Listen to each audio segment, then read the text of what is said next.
Can I have a word? And that word is trans.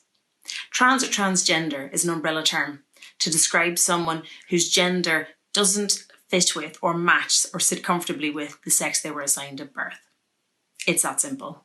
A trans person doesn't have to dress a certain way or look a certain way or behave a certain way. And trans people's rights to be recognised as the gender they wish and to be treated fairly are protected by law. How does that work out in the NHS? It means that trans people should be recognised. They should be supported. They should be allowed to use facilities that they feel most comfortable with. We should create facilities that are not binary gender divided and where there's a safe space for everybody.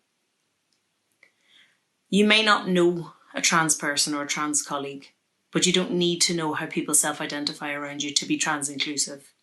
We need to create a supportive, safe space where everybody can be met with kindness, positivity and inclusion. Can I have a word? That word is queer. Queer is an umbrella term that encompasses many identities beyond male and female, gay or straight. Queer can be used to describe gender identity, including terms such as trans and non-binary, among others, or romantic or sexual preferences. What does that mean? Queer can be used to describe gender identity, sexual orientation, or both. Why does that matter? If someone tells you that they're queer, you should first of all believe them and respect and know that it's not your information to share. You then may wish to ask what it means to them.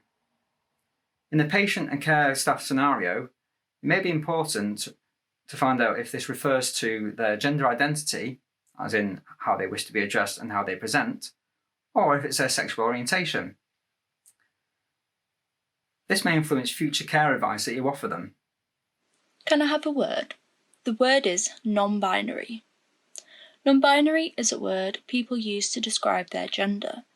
A non-binary person might not feel quite like a man or a woman. They might feel a bit like a mix of both, something in between, or like neither at all. It's that simple. It's about how a person feels inside. They aren't looking for attention, and it's not a phase. Non-binary people might prefer the pronouns they, them, but everyone's different. How does this work in the NHS? NHS staff are expected to use the pronouns, like he, she or they, that someone prefers. It's important that we create an environment that promotes openness. It's easy to ask people their pronouns. Just say, how should I refer to you? As he, she or they. Normalising these questions makes a really big difference to non-binary and trans people's experiences.